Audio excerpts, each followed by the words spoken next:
Welcome to round 3 of the Parenting Roundabout podcast for the week of December 12th. I'm Nicole Eriks. I'm here with Catherine Haleko.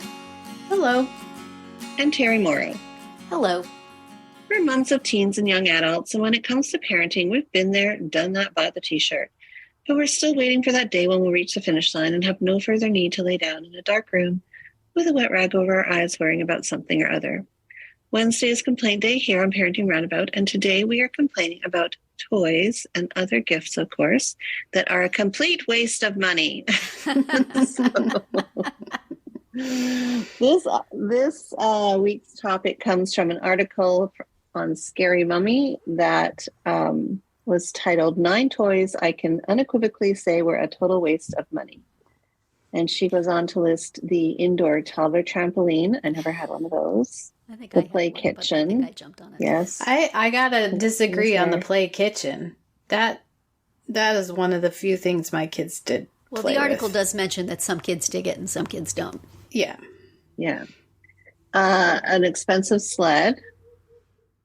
Not really in my part of the world. That would be a total waste of money. I had a sled when I was a kid for when we went up to Big Bear and visited the snow. That's a total Indoor fort builder. No idea what that is. We actually had this, and it was like a set of it's almost like tent poles and little connectors, and then like these sort of pieces of like nylon fabric, and you could configure it in different ways and make different sort of forts or tunnels and stuff like that with it.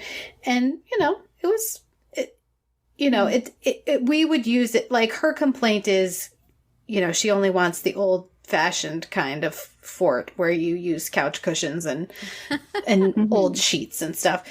And, I get it. That's valid. But we would use it together with those things, and it was kind of fun. Okay. So what else did she say here? The Lego table. Never had one of those. We also had one of those. No. We had a train table. We didn't have a Lego table. We had a train table. That's entirely different. Yes. We have a lot of Legos. Oh yeah, we had Lego too. Pony cycle? Horse on wheels. Oh, I had to look that up.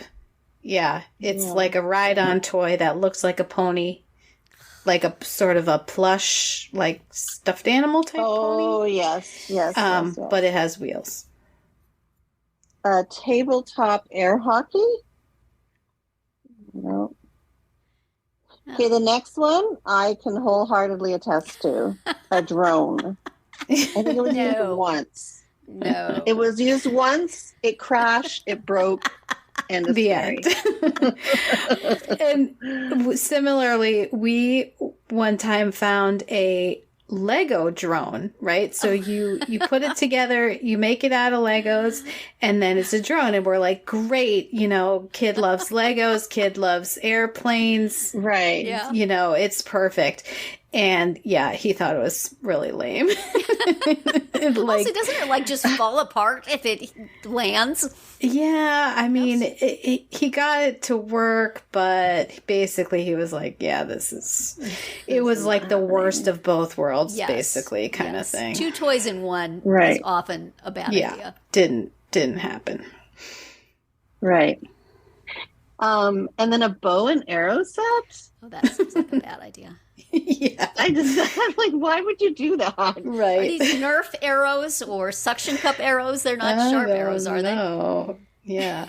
But that reminds me, though, that there was a time when Nerf bullets were like in every nook and cranny of our house. Everywhere. And the dog would chew on the, my gosh, they were such... Yeah. And of course, when the kids wanted them, they were nowhere to be found. Right. But then you would go to drink out of your coffee cup and there'd be a Nerf dart in it. Like, where did this come from? Right. Yeah. Yeah. Toys that seem like such a good idea, and then once you start implementing, you them, you go, oh, wait a minute. I see. Take it back. Yes, for sure. I cannot immediately think of a toy that I got my kids that was so expensive and unwanted, although there have been many, many, many. The thing that this brings to mind for me, and I may have mentioned it here before, is that my mother had a beautiful playhouse built for me in the backyard. It was made of wood.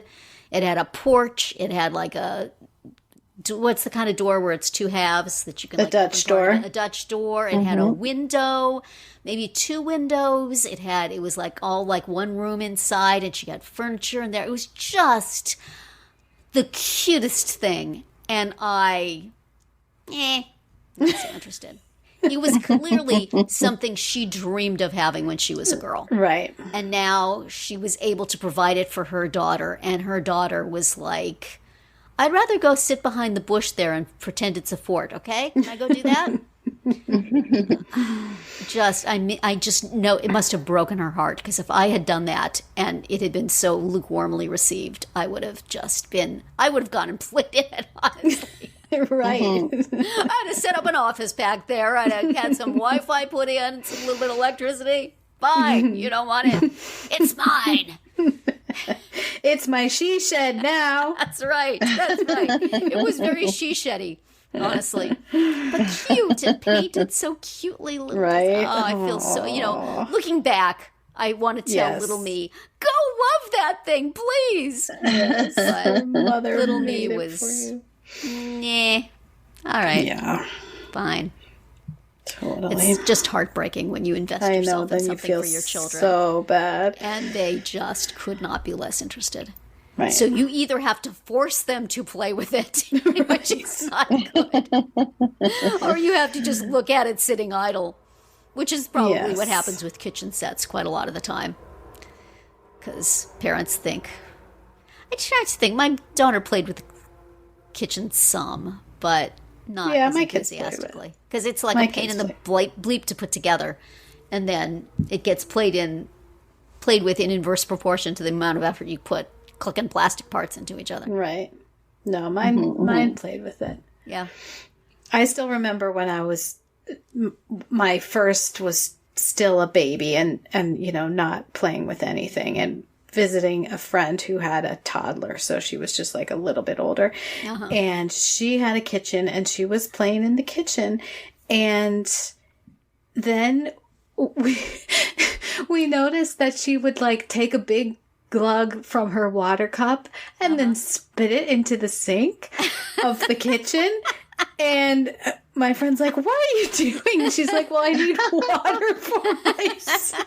No. Oh my God. It was hilarious. Is that a comment on the quality of the water in her neighborhood there?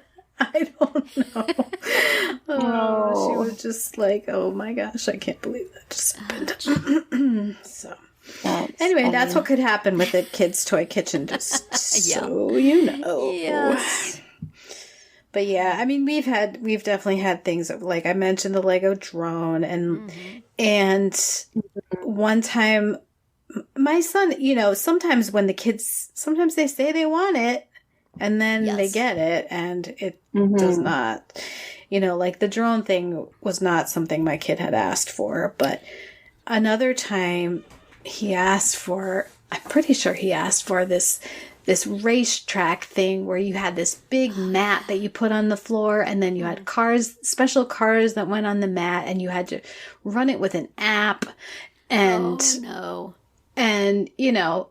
he thought it was very cool when he first opened it, and he played with it like once or twice, and then the end. And I felt bad because my mother-in-law bought it. Oh, at your suggestion? Yes.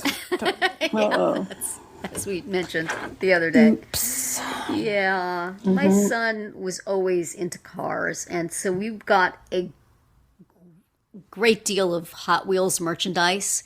And he really liked the cars. He collected the cars. And the big tracks that you put together that you have to, you spin it 3 hours putting it together, and the car goes on it 3 times and it starts to come loose, and then you have to spend another hour putting it back together, by which time the kid has wandered off and is doing something else. He was never as excited by those tracks and things as he was by just lining them up on the carpet.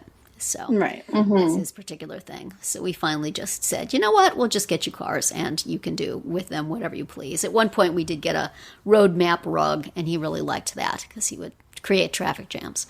But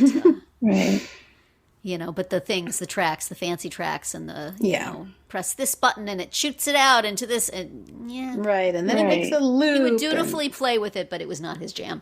Right. Interesting. My son would play with like antique Hot Wheels at Grandma's at my mother-in-law's house.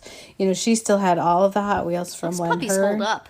Yeah, she had all of them from when her boys were little, and those plastic tracks that that have the little tabs and you snap them together. And those, my son loved playing with those at Grandma's house. Yeah. And eventually they came to live at our house. So. We have all my sons in a trunk. Eventually they will go to somebody else. But the best low-cost thing that I ever did was take him to Toys R Us and then sit down someplace with a book while he looked at the racks of cars for sale for an hour, and then picked one, and it cost me 99 cents or something. Right. An hour's worth of entertainment. Exactly. And then additional entertainment at home. That's right. That's right. Sometimes the simple things are the best. Yeah. No, for us, it's mostly like, when my son got older, definitely like the Wii, that was like a big kind of waste of money for us. We didn't really. Oh, we used it a lot. We didn't really use it. Guitar Hero. Did not use it. He wanted to got my son. Guitar. Yeah, exactly. Like, why would we? Yeah, it was kind of like, what were we thinking? Just trying to. Oh, anything like with my daughter when she was younger, she did not play with dolls. She was not like a Barbie or a doll girl, or an American Doll. Like, all a waste of money. Any kind of my in-laws bought this beautiful doll house for my daughter when she was younger. No, never. It just sat in her room. She never played with it. Just sat there. So it's so like, we had one of those too. Yeah, it's just so dependent, right? It's a risk anytime you buy a toy. Yes, it's a risk. Yeah, it's hard to know because sometimes they don't even know. Right. So something they think they're really going to enjoy. So you say, well, this is a safe bet. And then in actual practice, it's not as fun. Right. So, so you're just out of luck. So just give your 5-year-old a gift card and go to Toys R Us. Right. And say, pick it out, sweetie, and it's on you. Yeah, and then they'll buy something that costs like $5 and breaks. And breaks in 2 minutes, but then you'll just go back and buy another one with the rest of the gift card.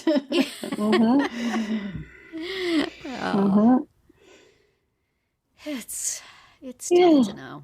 Yeah, maybe what we need to give to our kids is just the gift of podcasts. It doesn't cost that much, and they can just listen to us over and over again. That's Mommy. That's Mommy's voice coming out. She's talking about you. Well, baby's first podcast player. Right. Maybe a hit. Right.